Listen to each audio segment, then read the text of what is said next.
Hello, it's Tina Marie, and it's so great to be with you here today on the podcast. Today, I wanted us to dive into a concept that can feel theoretical, yet I have absolute experience in this being 100% real. And that is the understanding that we shape our own reality and the blending of how to empower our own observer consciousness. So let me repeat that. There's two concepts that may not be familiar to you, yet very powerful to understand. I'd love to dive into this together today. We do shape our own reality, and we shape our reality through the beliefs we have, the opinions we hold, and the filters, whether conscious or unconscious, that we see life through, as if lenses that we look through, right? And so as we shape our own reality, we can, I'm sure you've heard of this, attract in what that would match. Now, what if we're not just attracting in, we're only seeing that which matches our own reality, right? The belief thereof. And then the second piece is, how do we empower a higher consciousness? How do we empower our own observer consciousness to move ourselves out of that filter system, that which is already playing itself out?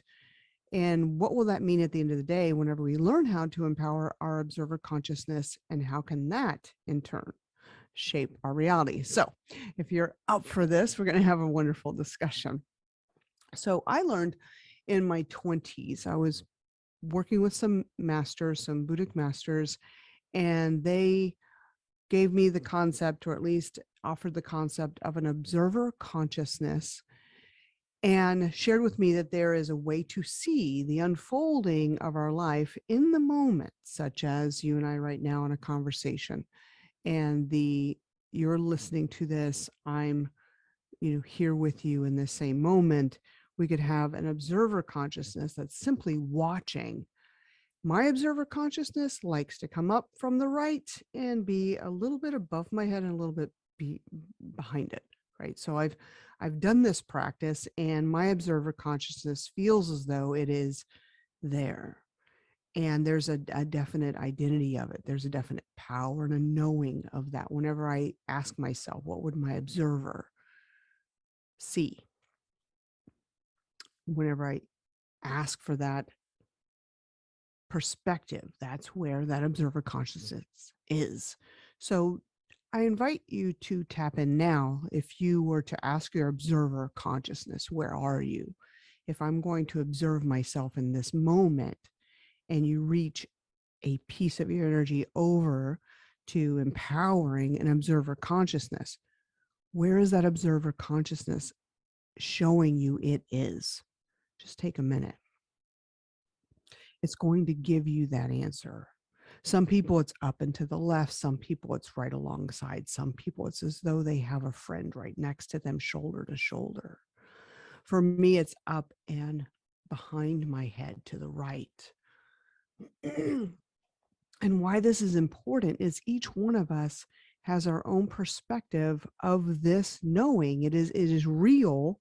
I said earlier, it's theoretical. It's theoretical when we haven't yet experienced it. The truth is, it's absolutely real. And why it's important to understand about our observer consciousness and how to empower it is because that part of us is going to be non-attached whenever we're in the midst of our lives. And let me just name a couple places where observer consciousness will actually help you.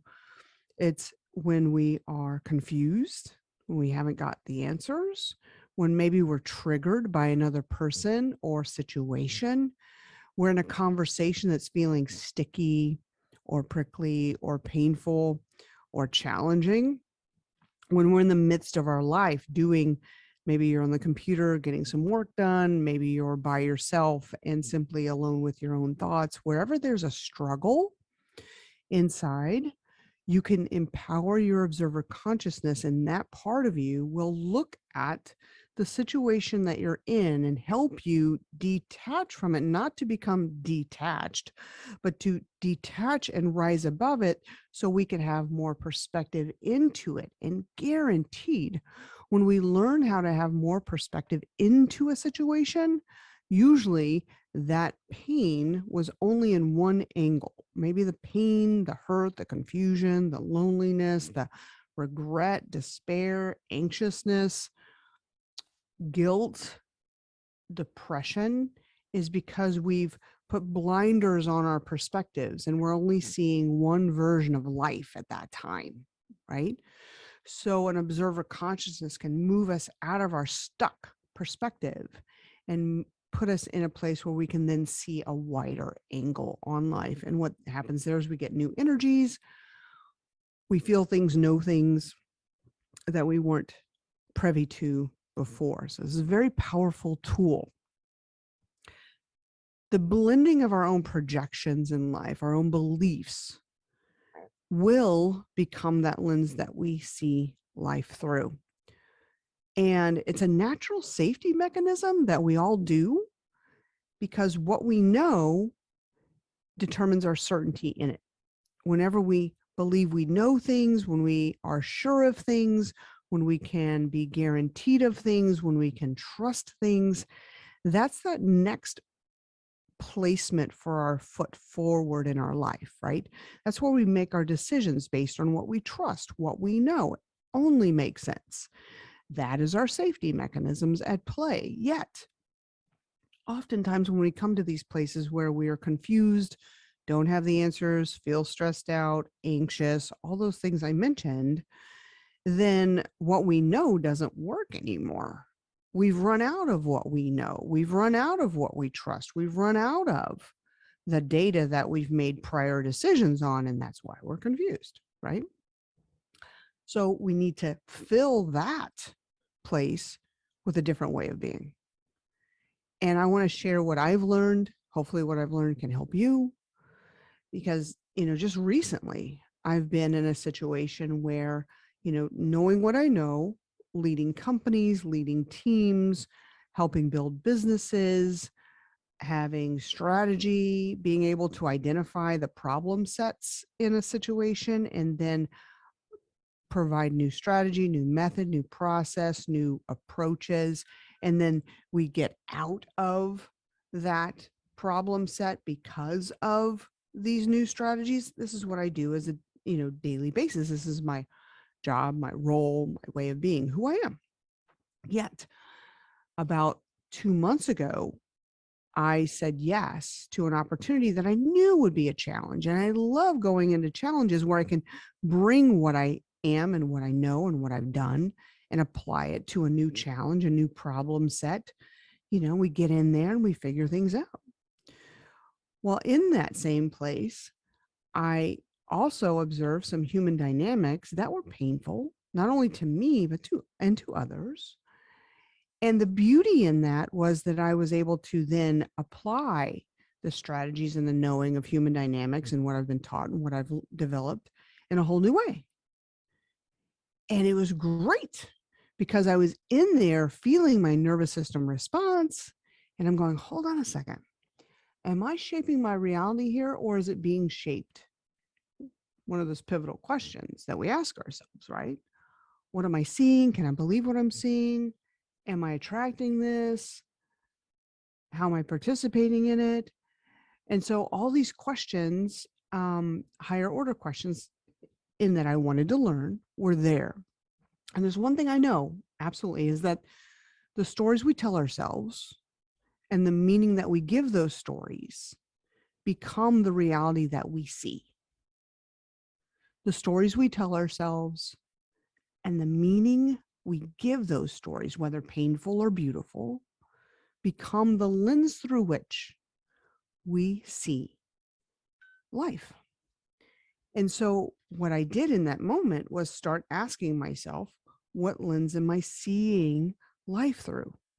What lens am I observing things through? And from there, then I can say, is it what I want to see? Or do I want to see something different? Do I want to perceive something absolutely different? And that's where we are, right? We get to shape our own reality. In your own life right now, you may be in an absolute beautiful place. You may be in a place where everything's flowing, everything's great.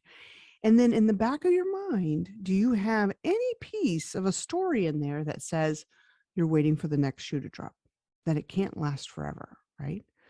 I know many people that have this story. I had this story at one point, and I realized it was a disempowering story. It was like I was waiting for something painful to happen right around the bend. And like I didn't even realize back then when I had this story of how much anxiety that brought, of how much disturbance that brought, even the beauty of where my life was now. Right. And so those stories that we tell ourselves are very powerful. And sometimes it's the stories we don't want to admit that we're telling ourselves, because then we go, oh, I need to stop that. Those stories are painful. Those stories are creating disturbance in my thinking. And so this place that I was over the last couple months of learning was being able to look at my own thinking. And what a beautiful gift that is, to be able to dissect our own thinking. Goethe, a philosopher, says that there comes a time in a man's life, of course, we can say men or women's life now, there comes a time in a person's life where we must question everything. We must question everything.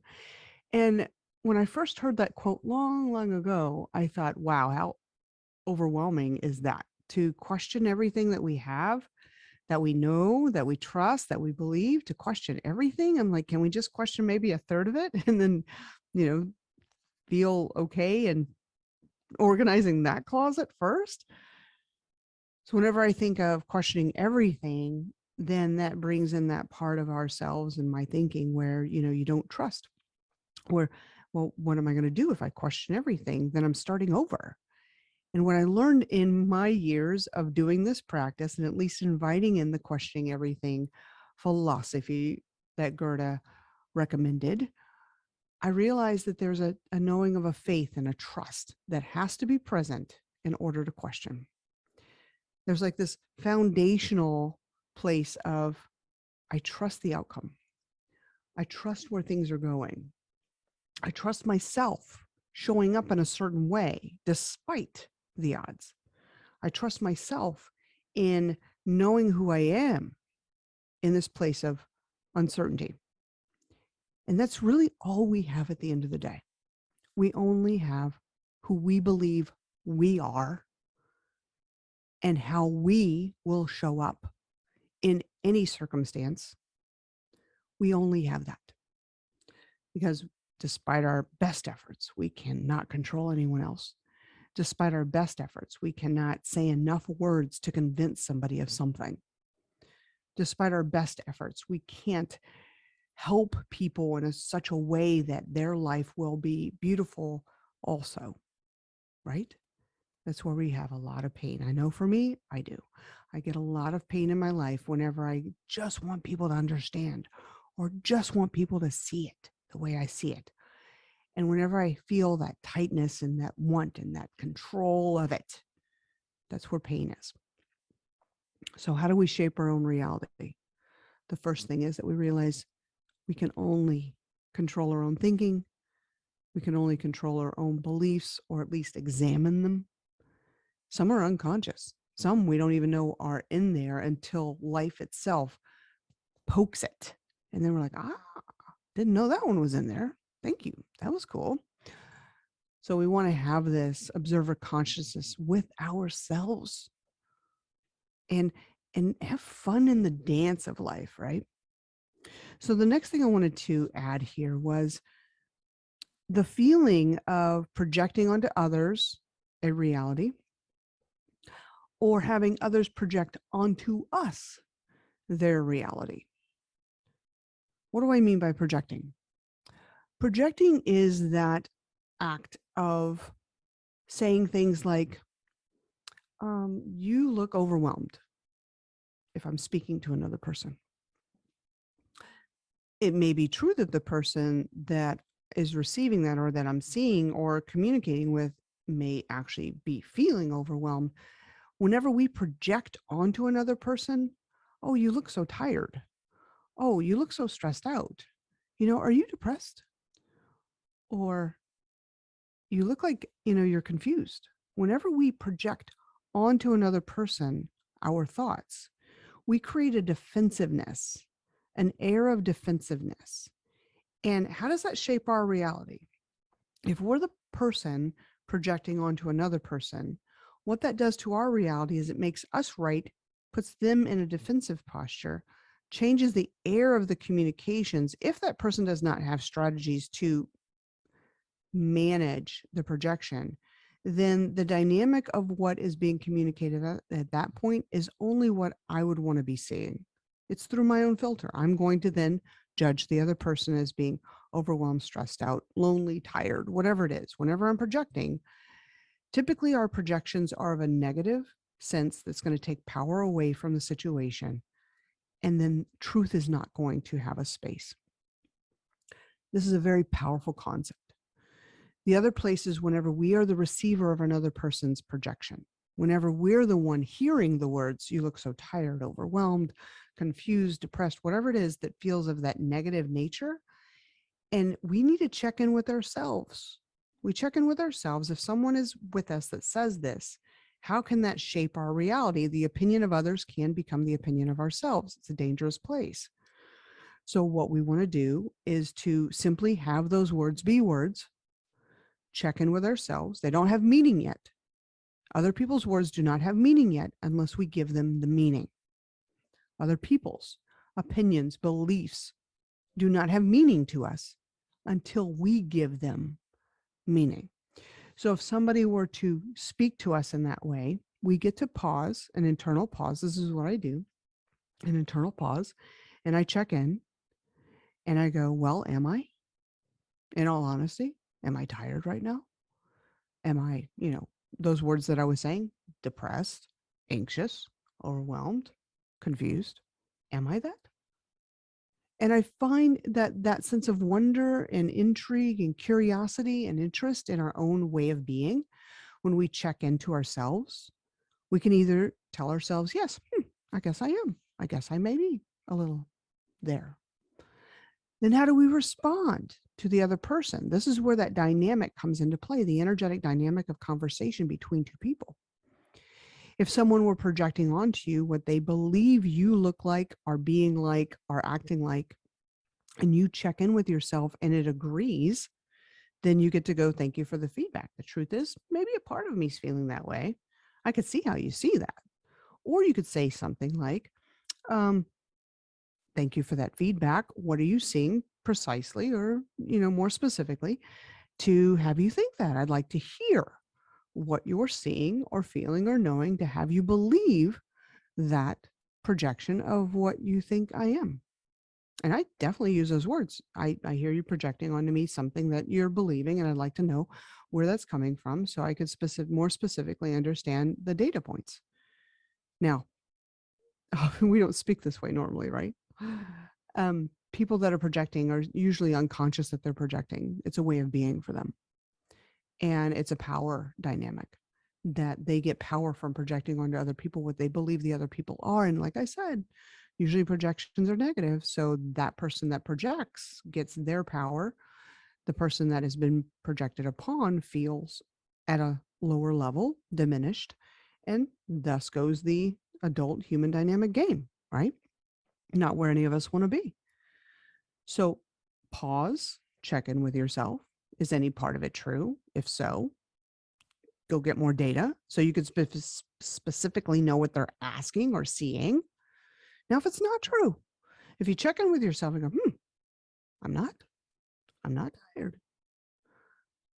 We need to have a response there as well, right? So I go, thank you so much for your feedback. The truth is, I'm not feeling tired right now. And I don't need more conversation on it. I want to stop it right there. So how do we shape our reality? How do we empower our observer consciousness in this? It's that pause. It's that pause, checking in with ourselves, seeing it, knowing the nature of projection, humans upon humans. It's a power dynamic. When you simply know it, you can see it. You can watch it unfolding. And whenever you can watch it unfolding, then you can start to have new strategies to change it and maintain your power. in the communication. Pausing and taking a breath is very powerful. So, as we close, I'm going to give you a couple points that really helped me through all of my human dynamics, understanding the shaping of our own reality, and giving us the sense of our own personal power, right?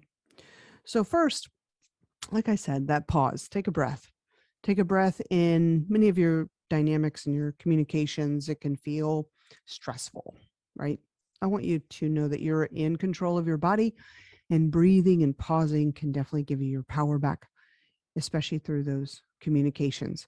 And know that life is more beautiful um, for every single one of us than our minds would typically allow us to see. And, I didn't design humans. That was a God thing. However, I've studied them many, many times, many, many years. And what I understand is that our mind will do its best to create pain in a situation, which is a safety mechanism, very odd safety mechanism, and that life itself is a lot more beautiful than we usually see. The next is we are all still growing. None of us have arrived at our journey. Every single one of us is still growing. And the truth is, we know less than we think we know across the board. I raised my hand on that one. We know less than we think we know, right? And other people are smart too. There's plenty times that in my youth, and when I say my youth in my 20s and early 30s, I remember thinking that I was in a conversation and I kept hearing the voice inside of my head going, you need to be quiet. You need to be quiet. There's other people in this room that are smarter than you. And in order to learn, you need to let them speak. What's interesting is that the smarter people in a room are usually the quietest ones. Have you ever noticed that? The smartest people in a room, in a conversation, in a gathering, are usually the quietest ones. And so that leads me to my next takeaway here is that it's more powerful to listen than to speak. We can observe people, dynamics, word choice, body language, tonality, the dynamics of things whenever we tune in, when we fully listen. And from that, we can tap into our wisdom. If we're busy talking, our wisdom doesn't have a chance to hear and see what is truly being communicated. And we learn when we are not talking. Interesting, isn't it? We learn more when we're not speaking. We learn more when we're observing. We learn more when we're paying attention. And the last point here is that grace comes in many forms and in many people. And when I use the word grace, it's also growing. Our growth comes in many forms throughout our days, throughout our weeks, months, years, and definitely through many people along our path. And isn't it a beautiful place to be in that receptive mode of being willing to learn, being willing to not know, and being willing to shape our own reality through knowing there's an observer consciousness helping us stay present and non-attached to a certain outcome so we can see the absolute beauty in life unfolding all around us. Thank you so much for your time today. Thank you for listening to the Light Your Life podcast. Thank you for being a follower of Bonfire Coaching. I'm Tina Marie St.Cyr. It's amazingly great to be with you every single time. I love your attention toward your own growth. Thank you so much and have a beautiful rest of your day.